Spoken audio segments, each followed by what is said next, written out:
Assalamualaikum warahmatullahi wabarakatuh. Halo siswa hebat semua.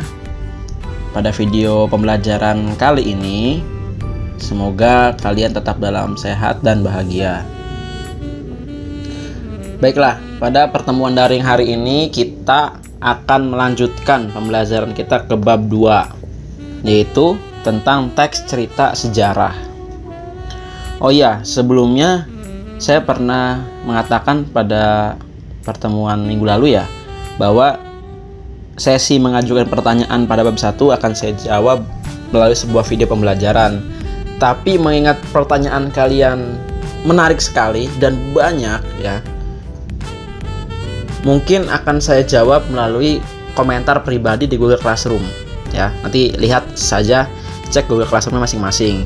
Dan tugas atau penilaian bab 1 sudah saya rekap semua dan bisa kalian cek di Google Classroom. Baiklah, kita mulai. Sekarang kita lanjut ke bab 2, teks cerita sejarah.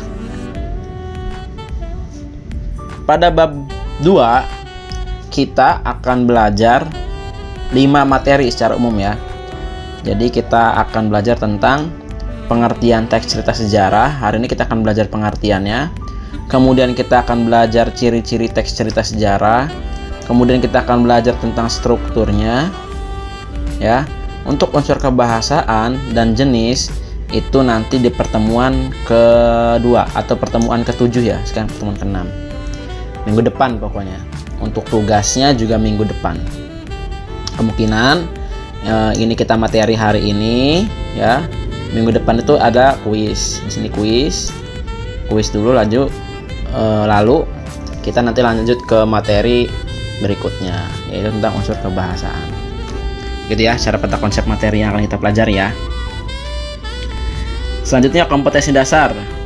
Kita akan belajar tentang mengidentifikasi informasi yang mencakup tentang orientasi, rangkaian kejadian, dan komplikasi resolusi tentang dalam teks cerita sejarah.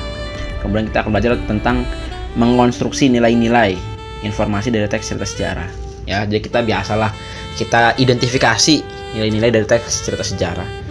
Lantas apa itu teks cerita sejarah? Baiklah, teks cerita sejarah itu merupakan teks yang menceritakan atau menginformasikan kepada pembaca mengenai sebuah aksi, peristiwa, atau kejadian sejarah ya, dalam sebuah urutan kronologis. Jadi yang perlu kita tekankan di sini adalah adanya suatu kejadian sejarah dan ceritakan secara urutan kronologis. Kuncinya di situ ya. Teks yang menceritakan atau menginformasikan mengenai sebuah peristiwa atau kejadian sejarah dalam sebuah urutan kronologis. Kata kuncinya ada di peristiwa ya. Peristiwa, kejadian sejarah, dan urutan kronologis. Yang kalian hafalkan cukup di baris kedua ini saja nih. Duh, coret lagi. Ya, di sana segini aja nih. Begitu ya. Selanjutnya, ciri-ciri teks cerita sejarah itu ada 4. Pertama, disajikan secara kronologis. Maksudnya bagaimana kronologis? Kronologis itu terdapat urutan waktu. Contohnya kronologis seperti ini ya. Misalnya kronologis siswa SMA N1 Cirwas, sebut saja namanya si A, kelas 12 IPS 3. Coba ceritakan kronologis kamu sampai hari ini datang ke sekolah pukul 7. Kronologisnya, saya bangun jam 5 subuh, merapikan tempat tidur, mandi, sholat subuh, sarapan, menyapu rumah, kemudian berangkat sekolah menggunakan kendaraan umum. Sampai sekolah langsung piket kebersihan sekolah, kemudian langsung membaca Asmaul Husna dan belajar mata pelajaran bahasa Indonesia. Jadi kronologis itu urutannya dari yang terdahulu sampai ke yang terbaru. Begitu juga teks cerita sejarah, harus ada urutan kronologisnya dari mulai lahir, terus anak, remaja, dewasa, titik konfliknya di mana, begitu ya. Artinya kronologis itu terdapat urutan peristiwa. Namanya urutan peristiwa itu dari yang paling lama ke paling baru.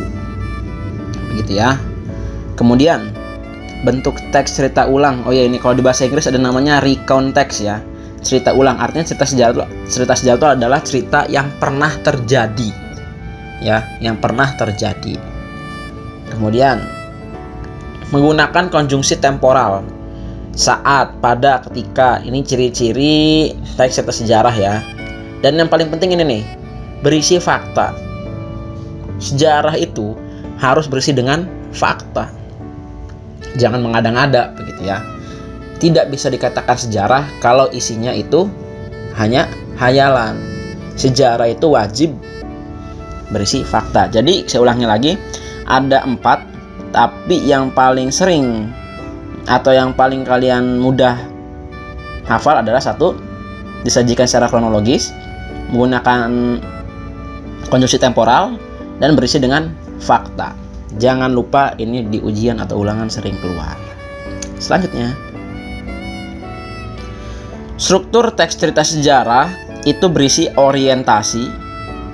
Orientasi itu biasanya bagian pengenalan atau pembuka, ya, menceritakan tokohnya.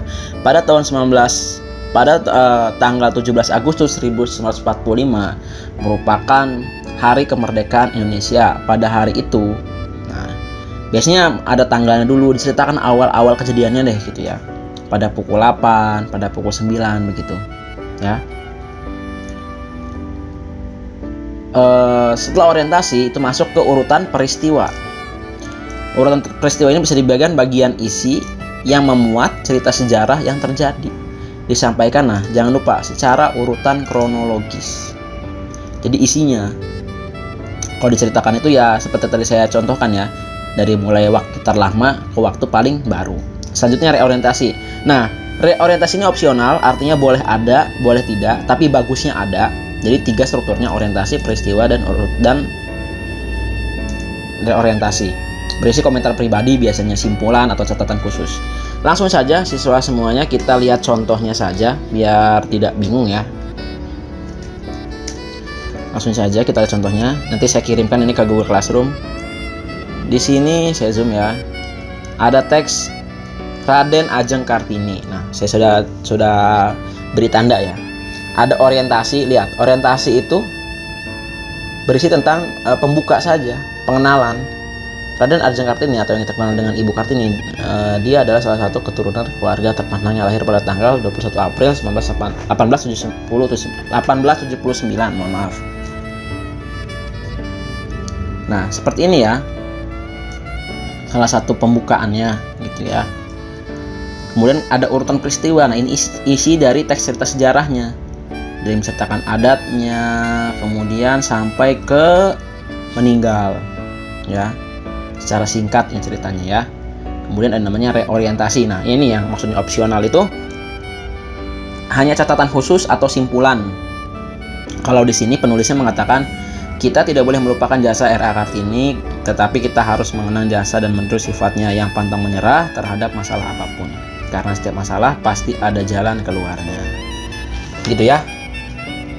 Baik, materi hari ini hanya sekian saja. Seperti yang sering saya bilang, kalau kita mengisi air dalam gelas, isilah secukupnya agar bisa kita minum. Kalau kita isi air dalam gelas sedikit, itu minumnya tidak mengobati kehausan kita. Tapi kalau kita mengisi air dalam gelas secara penuh, itu juga sama, tidak bisa kita minum karena tumpah. Maka dari itu, isilah air dalam gelas secukupnya. Sama seperti pembelajaran hari ini, tidak terlalu sedikit, tidak terlalu banyak, agar bisa kalian cerna. Baik siswa sekalian, kalau ada yang ingin ditanyakan seperti biasa ya. Kalau ada yang ditanyakan silakan WA pribadi saya, SMS ke nomor HP saya, itu bisa kalian chat ya kapanpun. Walaupun saya akan balasnya paling jam kerja ya. Tapi kalau bisa kalian juga ngechatnya jam kerja saja ya, jam 7 sampai jam 4 sore ya. Silakan chat jika ada yang perlu ditanyakan atau SMS. Dan jika ada kendala, tidak bisa absensi, sakit, atau izin, atau tidak ada kuota, atau tidak ada HP dan sebagainya, tolong saya ingatkan lagi, kirim kabar ke saya atau ke wali kelas ya. Nah, karena absensi juga penting dan materi juga penting. Baiklah siswa sekalian, kurang lebihnya mohon maaf. Sampai jumpa di pertemuan minggu depan insya Allah. Assalamualaikum warahmatullahi wabarakatuh. Tetap semangat dan jaga kesehatan.